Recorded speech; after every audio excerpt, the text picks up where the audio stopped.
friends, welcome to Nature Meets Paper. My name is Brandon. I'm going to be your artist today. I'm also going to be your adventure guide. So let's take you on an adventure of God's glorious creatures today. So today is a big blessing. I am going to walk you through a painting that I had a little bit of trouble finishing.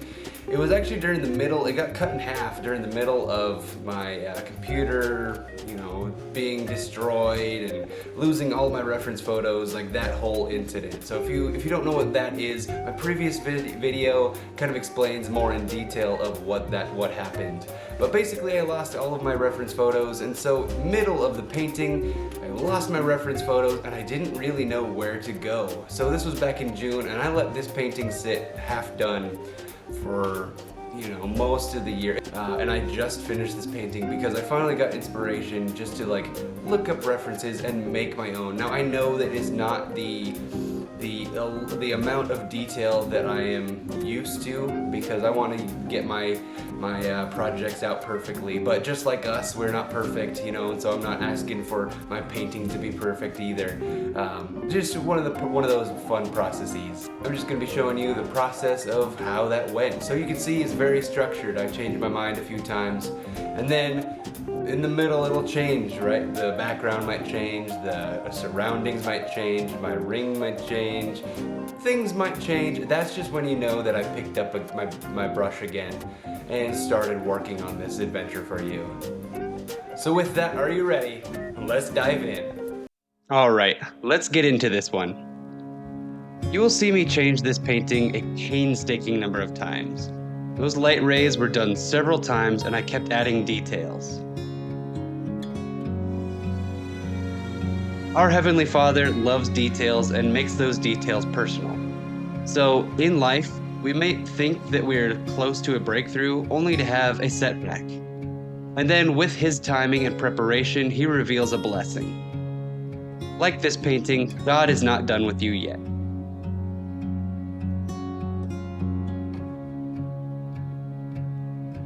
I start this painting of a Hawaiian milkfish the same way I usually do. I mark my canvas with pencil and build my composition. I use the golden ratio when creating my composition. Each canvas is unique and moves in a unique way based on the size. I take the length and height measurements and multiply them by 0.618. This gives me the golden ratio length and height for the canvas. I measure all these points and create a grid for the eye to track. You want the viewer to stay on your painting for the most amount of time.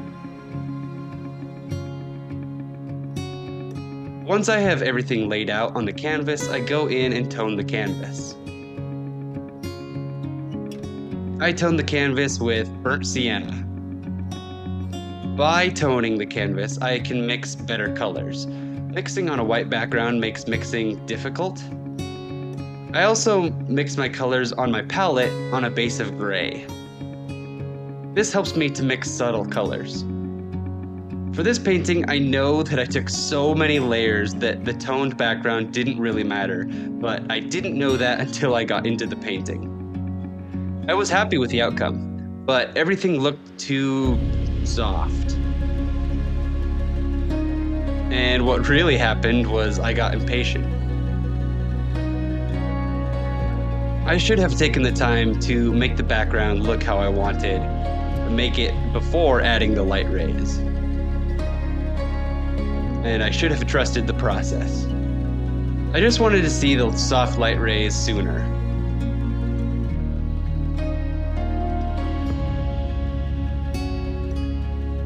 When building my painting, I go into 3 steps: blocking in, modeling, and detail. During the blocking in phase, I use big brushes and get an overall feel and base layer of paint down. I set my midtones. I am not worried about the exact color. Close enough is good enough. You don't want to start a marble statue by polishing. You need to take off big chunks, then refine, then polish. I have the same setup for my paintings. I need to know generally where things will be, I get a ton of comments that I should have stopped before because it looked fine. And I know it looked fine. I'm not going for fine art. I am going for my best art. I want to be challenged, and I want those challenges because they help me grow.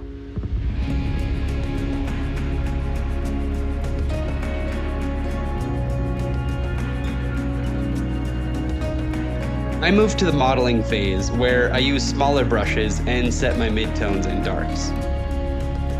I use mixing white to suppress the vibrancy of my painting here. The trick to having sparkling lights is allowing the rest of the painting to stay a little subdued. During the detail phase, I use my smallest brushes. This is where the clarity of my paintings comes in. Those tiny details of the paintings that are clean and crisp create a focal balance. There are soft areas and hard areas.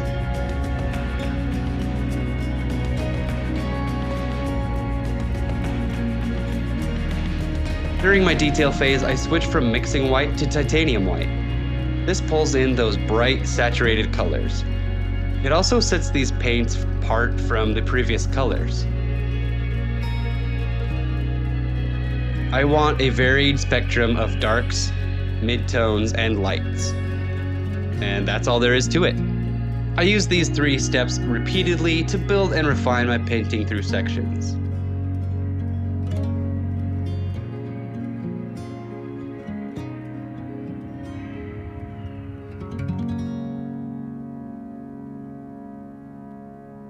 Okay, what does this composition look like? This is a 16 by 20 inch stretch canvas. This is a painting from below the water level. You are looking up and to the sky as it dances and plays with the waves at the surface of the water. There are going to be light blues, hints of clouds peeking through the water's surface. There are dark blues lapping and dancing in little ripples across the scene. I am trying to mimic the circular pattern that you see when underwater when looking up to the sky. This is called Snell's window.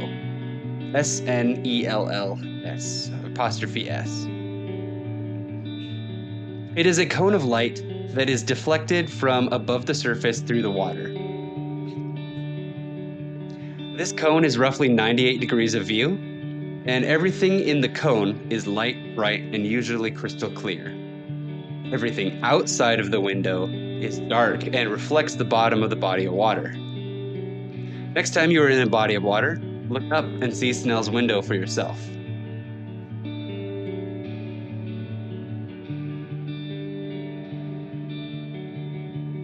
As the view goes lower and farther into the water, the ripples fade and become less visible and darker in feel. Then there should be a lighter section just below the horizon line. This is ambient light scattering in the water. From the surface, I want sparkling lights to drift lazily down to the subject.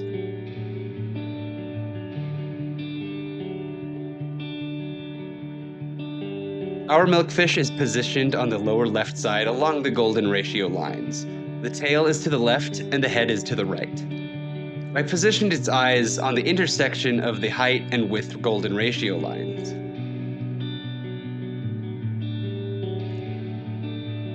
Below the milkfish, I fade the blues to deep dark blues to give a sense of depth.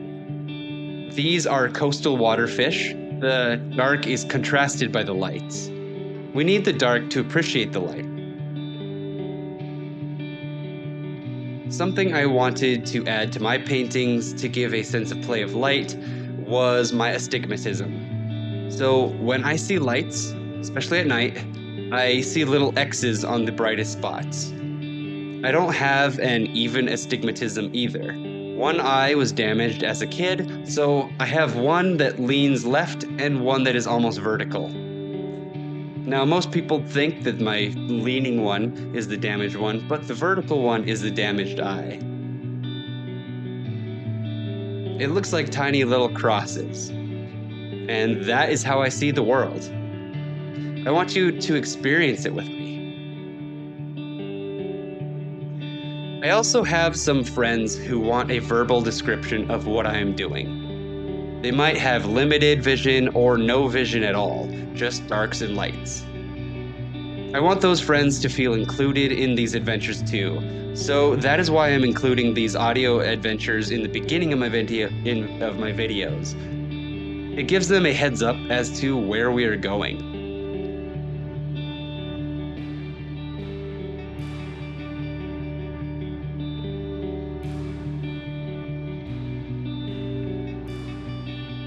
You can hear yourself thinking already. That is a beautiful mind picture that you have for us. But what is a milkfish? And no, it is not a carton or bag of milk with googly eyes in the water.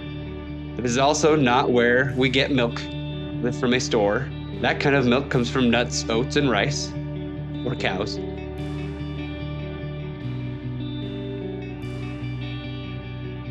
The Hawaiian milkfish, also known as Panos canos, or the awa, A-W-A, in Hawaiian. Panos is Greek and roughly translates to mouth. These fish do have a funny mouth, but it might be that they end up in our mouths as food. Milkfish are continental shelf-associated fish found around land and islands in the Indian and Pacific Ocean. They have been seen near the East African coast, up around India, Asia, as far north as Japan, as far south as Australia, the Galapagos, California, and Hawaii.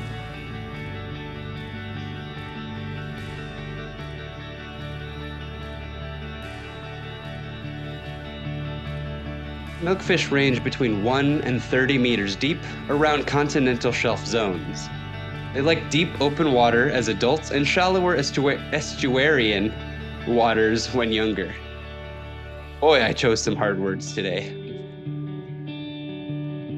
It is common to find them close to river outlets and sometimes in the river.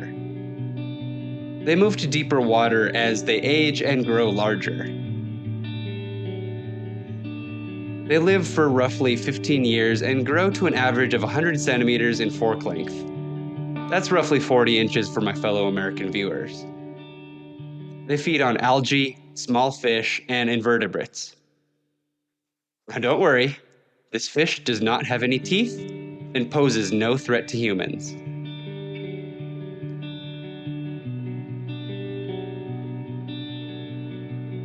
They are listed as least concern on the IUCN Red List. The last study was conducted in 2016. They are a popular food fish for humans.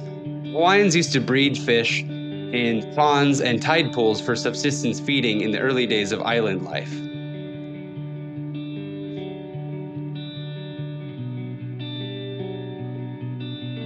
The milkfish I saw was in the shallows. It was about 12 to 14 feet below the surface of the water. Now, luckily, I was at the Maui Ocean Center, so I didn't have to hold my breath.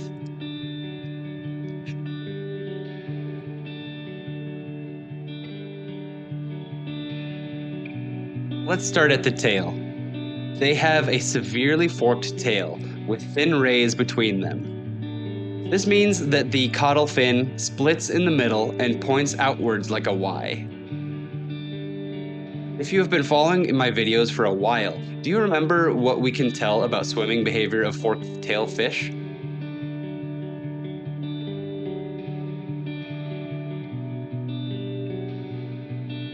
Okay, so I know that a forked tail means that this is a fast-swimming fish. It causes less drag as the tail flicks back and forth in the water. The rays get caught in the eddy currents if it is in the middle of the fish.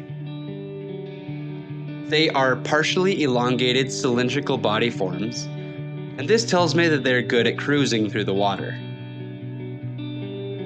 They have one recurved dorsal fin with two dorsal spines that curve backwards. And dorsal, for my newer viewers, is the back. They have curved pectoral fins, pelvic fins, and anal fins with a dark leading edge. Along the side of the fish is a muted olive green color with brilliant silver sides. They have tiny scales along their dorsal and ventral areas, but no scales on their stomach. And in this painting, I blue shifted everything. I wanted to give a sense of depth. The olive green turned into a teal green.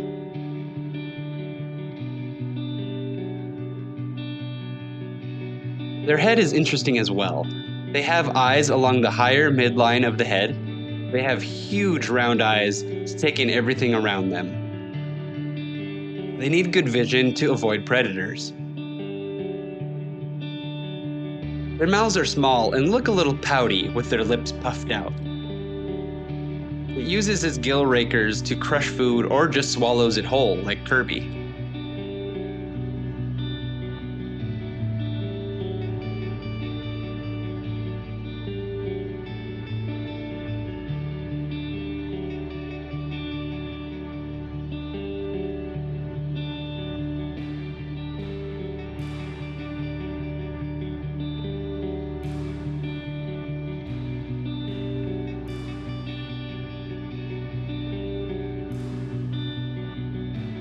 I love looking at God's creations. He really is creative and has such a fun sense of adventure and humor.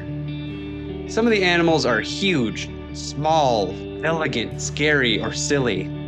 I know that everything has so much attention to detail that it blows my mind. I love going on adventures and feeling small. It helps me to see the majesty of his design.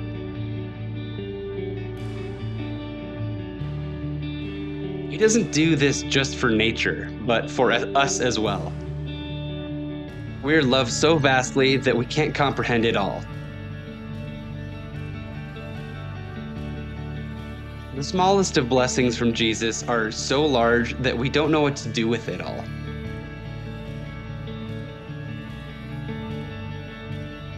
Getting into nature and into creation helps me to feel more connected.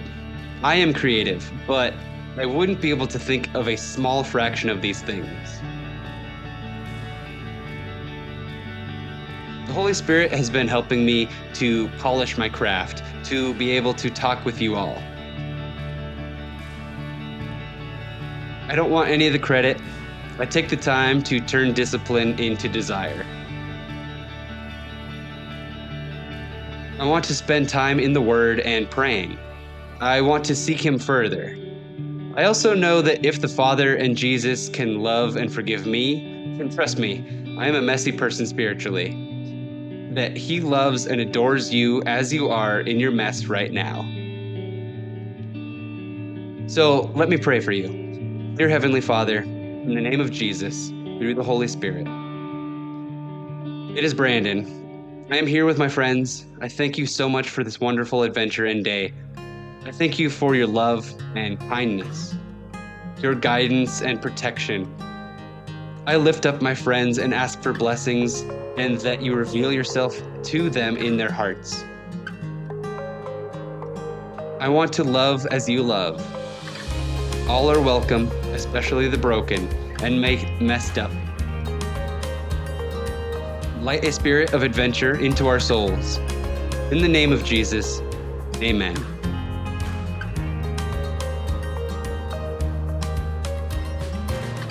Now, I know that some of you closed your eyes during that prayer. Thank you. I will let us sit in contemplation as this painting finishes.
love being here with you as we blast around under the waves.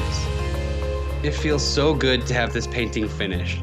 A weight has been lifted from me, and I love how it turned out.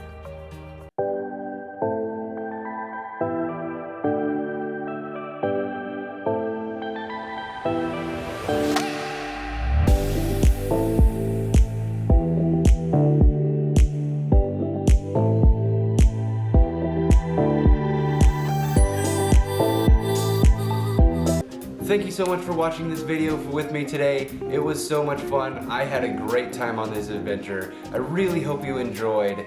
Let me know in the comments what you think. Right? Do you like this new format that I'm doing? This more personal, praising God, right? Putting Jesus first kind of format, or not? If not, well, that's kind of too bad, because that's what I'm sticking with. This is me. This is genuinely me. This is like, there's very little script. I kind of organize my thoughts ahead of the time just so I can touch on key points, but pretty much this is going to be us and our adventure style in the future.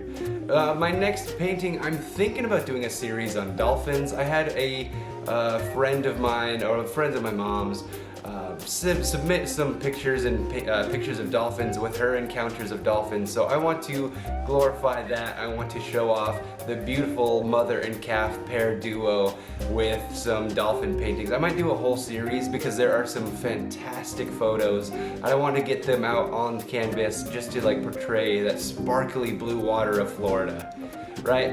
So that has been today's adventure. Spread love, curiosity, and creativity, and God bless.